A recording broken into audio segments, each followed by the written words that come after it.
రాష్ట్రంలో అధికారంలో ఉన్న కూటమి ప్రభుత్వం అన్నదాత సుఖీభవ అంటూనే రైతుల్ని అన్ని రకాలుగా అష్టకష్టాల పాలు చేస్తోందని వైఎస్ఆర్సీపీ పిఠాపురం నియోజకవర్గ ఇన్ఛార్జ్ బంగా కీర్త విశ్వనాథ్ ఆగ్రహం వ్యక్తం చేశారు.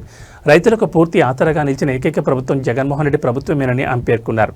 పిఠాపురంలోని వైఎస్ఆర్సీపీ కార్యాలయంలో మీడియాతో మాట్లాడుతూ వ్యవసాయ ఎరువుల బ్లాక్ మార్కెట్పై ఈ నెల 9న ఆర్డీఓ కార్యాలయాల వద్ద నిర్వహించి తలపెట్టిన అన్నదాత పోరు కార్యక్రమానికి సంబంధించిన పోస్టర్లను ఆమె ఆవిష్కరించారు. ఈ సందర్భంగా ఆమె కూటమి ప్రభుత్వం రైతులను అన్ని విధాలుగా మోసం చేస్తోందని విమర్శించారు. రాష్ట్రంలో కూటమి ప్రభుత్వంలో అన్నదాతల పరిస్థితి అగమ్య గోచరంగా ఉంది. కూటమి ప్రభుత్వం వచ్చినప్పటి నుంచి కూడా మనం పరిశీలించుకుంటూ వస్తే రైతాంగం అన్ని పంటల రైతులు కూడా కంటనీరు పెట్టిన వాళ్ళే. మద్దతు ధర లేక, మార్కెట్ సౌకర్యం లేక, కొనేవారు లేక, కొద్దిగా కొన్నా కూడా వాటికి డబ్బులు ఇవ్వక అన్ని రకాల పంటల రైతులు మిర్చి దగ్గర నుంచి, పొగాకు దగ్గర నుంచి, వేరుశనగ దగ్గర నుంచి, వరి దగ్గర నుంచి అన్ని రకాలకి ఇబ్బంది పడ్డారు. పిఠాపురం నియోజకవర్గంలో కూడా చూసాము. పండించిన రైతుకి ధాన్యాన్ని చేలల్లోనే ఉండి పట్టుకెళ్ళిపోయే పరిస్థితులు. రైతు భరోసా కేంద్రాల ద్వారా వైఎస్ఆర్ ప్రభుత్వంలో జగన్మోహన్ రెడ్డి గారి ఆధ్వర్యంలో గోను సంచులు కూడా సప్లై చేసి టీంని అందరినీ వేసి లోకల్ వాళ్ళతో కోఆర్డినేట్ చేసి కోయడమే, మిషనరీతో కోసినా, మనుషులు కోసినా, కూలీలు కోసినా ఎవరికైనా కూడా ఇబ్బంది లేకుండా ఎక్కడికక్కడ ధాన్యం వెళ్ళే పరిస్థితి. ఈసారి అటువంటి పరిస్థితి లేకుండా గత పంటకి మినిమం ఏ రకమైన ధాన్యమైనా సరే సుమారు ప్రతి బస్తా దగ్గర 500 రూపాయలు రైతు నష్టపోయాడు.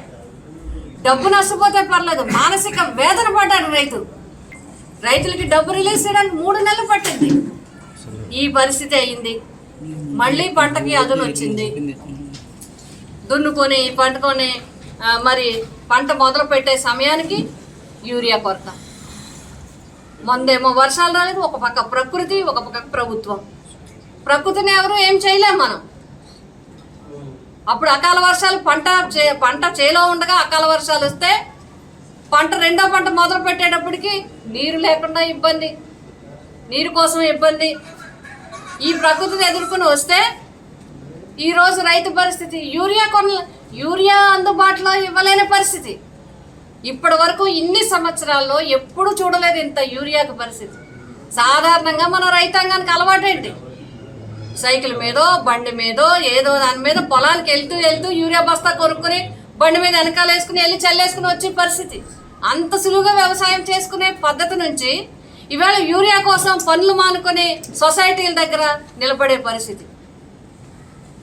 మీరు షాపుల్లో ఎక్కడా కూడా దొరకని పరిస్థితి. మీరు అది కంట్రోల్ చేయలేకపోతున్నారు, డీలర్స్ని కంట్రోల్ చేయలేకపోతున్నారు, డీలర్స్ని కోఆర్డినేట్ చేయలేకపోతున్నారు, ఫ్రీగా యూరియా ఇప్పించలేకపోతున్నారు.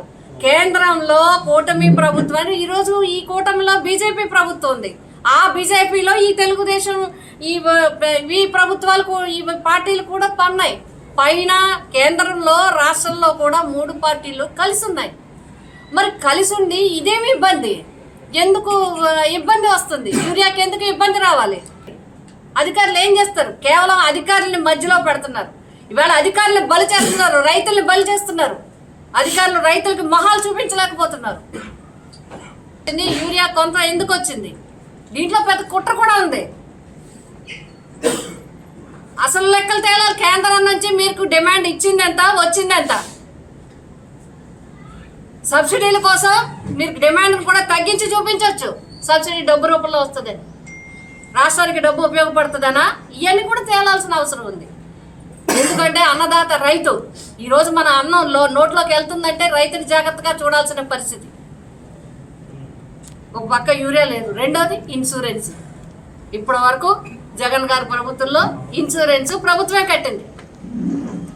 ఇవాళ మీరు ఎకరానికి ఇన్సూరెన్స్ మీరు రైతులు కట్టుకోమంటున్నారు. మీరు నీరు ఎవరో, ఎరువు ఎవరో, మద్దతు ధర ఎవరు, కొనుగోలు కేంద్రాలు పెట్టరు, కానీ ఇన్సూరెన్స్ నువ్వు కట్టుకోమంటారు. వాళ్ళు ఇన్సూరెన్స్ కట్టుకుంటే డబ్బులు ఏమైనా పోతే వీళ్ళు తెచ్చిస్తారట చెక్కులు మాత్రం మేము ఇస్తాం ఇన్సూరెన్స్, మీరు మాత్రం కట్టుకోండి అనే పరిస్థితి. పైగా ఇప్పుడు ఇన్ని ఇబ్బందుల్లో ఉంటే పన్ను కట్టు, సెస్ కట్టు అని చెప్పి ఆయన మీద ఒత్తిడి తీసుకొస్తున్నారు. లేకపోతే ఇంతకింత ట్యాక్స్ కింద వేస్తాం, ఇంతకింత వడ్డీ వేసి వసూలు చేస్తాం అంటున్నారు. ఇదేనా రైతు ప్రభుత్వం? పేర్లు మాస్తే అయిపోతుంది. అన్నదాత సుఖీభావ అంటే రైతు భరోసా. జగన్మోహన్ రెడ్డి గారు భరోసా ఇచ్చారు రైతులకి, రాజశేఖర రెడ్డి గారు భరోసా ఇచ్చారు రైతులకి. మీరు అన్నదాత సుఖీభావ పెట్టి అన్నదాతను అష్టకష్టాలు పాలు చేస్తున్నారు. సుఖం ఎక్కడుంది? అక్కడ సుఖం ఎక్కడ ఉంది? 2 సంవత్సరానికి 20,000 చొప్పున 40,000 రూపాయలు ఇస్తామని చెప్పి రైతుకి నమ్మబలికారు, వాగ్దానం చేశారు, బాండ్లు ఇచ్చారు. మీరు ఇవాళ 7,000 ఇచ్చి సుఖంగా ఉండమంటున్నారా? అంటే 33,000 మీ దగ్గర పెట్టుకుంటారా? రైతు సుఖంగా ఉండాలా? ఎరువులు ఇవ్వరా? సుఖంగా ఉండాలా? యూరియా దొరకదా? యూరియా ఉపయోగం ఎంతో మీకు తెలుసు. యూరియాకి ఎంత రైతు ఆధారపడ్డాడో మీకు తెలుసు, ఎంత అలవాటు పడ్డాడో మీకు తెలుసు. ప్రతి స్టేజ్లోనూ ఒక పంట విత్తనం వేసిన దగ్గర నుంచి పంట నారుమడి మొదల దగ్గర నుంచి పంట కోసే వరకు కూడా యూరియా ఉపయోగం ఏంటో మీకు తెలుసు. పైగా ఇవాళ రైతులకి ఏంటి? వేరుశనగ రైతులు తగ్గించేయండి, వరి తగ్గించేయండి, సెరికల్చర్ తగ్గించేయండి, రైతుల్ని పంటలు పండించండి అని ధైర్యంగా చెప్పిన ప్రభుత్వాలు చూసాం. కానీ ఈ పంట పండుతుందా, దీనికి రేటు కదా తగ్గించేసి ఇంకో పంట వేసుకోండి అని చెప్తారా? ఇదా ప్రభుత్వం చెప్పేది? ఇదా ప్రజల్ని పాలించేది? ఇదా అన్నదాతను చూసేది? అందుకే వైఎస్ఆర్సీపీ పార్టీ అంతా కూడా అన్నదాత వైపే ఉంటున్నాం. అన్నదాత మాట్లాడలేడు, అన్నదాత అడగలేడు, అన్నదాత రోడ్డు ఎక్కలేడు, అన్నదాత అనార్గనైజ్డ్. అందుకే వైఎస్ఆర్సీపీ కూడా ఉంటుంది, భరోసాగా ఉంటుంది, వెన్నంటి ఉంటుంది రైతుకి. రైతే దేశానికి వెన్నెముక అయితే వైఎస్ఆర్సీపీ రైతుకి వెన్నంటి ఉంటుందని చెప్పి మేము పిఠాపురం నియోజకవర్గం వైఎస్ఆర్సీపీ పార్టీ తరఫున మేమందరం బలంగా చెప్తున్నాం. మీరు మామూలుగానే చేయలేకపోతున్నారు. మా జగన్మోహన్ రెడ్డి గారు కరోనా టైంలోనే అన్ని పంటల్ని, పువ్వు దగ్గర నుంచి, అరటికాయ దగ్గర నుంచి, అరటిపండు దగ్గర నుంచి, విత్తనాల దగ్గర నుంచి, కర్ర పెండలం దగ్గర నుంచి, పెద్ద పెండలం దగ్గర నుంచి ప్రతి ఒక్క పంట కూడా అమ్మించి రైతుకి అండగా ఉన్నారు. ఆ రోజు మీరు సాధారణ టైంలో యూరియా ఇవ్వలేకపోతున్నారు. ఇది పరిస్థితి. 3 పార్టీలు కలిసి ప్రభుత్వాన్ని ఏలడం కాదు, ప్రజలకి సరి అయిన సౌకర్యాలు, సరైన పరిపాలన ఇవ్వాలనేది వైఎస్ఆర్సీపీ డిమాండ్ చేస్తూ ఉంది. కాబట్టి తక్షణం యూరియాని మీరు అందరికీ కూడా ఫ్రీగా అందరికీ, రైతులందరికీ దొరికేలా చేయాలి. అదేవిధంగా ఇన్సూరెన్స్ ఖచ్చితంగా ప్రభుత్వమే భరించి కట్టాలి. సెస్సులని మీరు కలెక్షన్ అనేది రైతు పంట పండిన తర్వాత కట్టే విధంగా వాళ్ళకి వెసులుబాటు కలిగించాలి. అదేవిధంగా మొన్న అకాలంగా వచ్చిన వర్షాల వల్ల, వరదల వల్ల నష్టపోయిన వారు ఉంటే వారందరికీ కూడా తక్షణం వారికి ఇన్పుట్ సబ్సిడీ కింద అందరికీ ఇవ్వాల్సిన అవసరం ఉంది.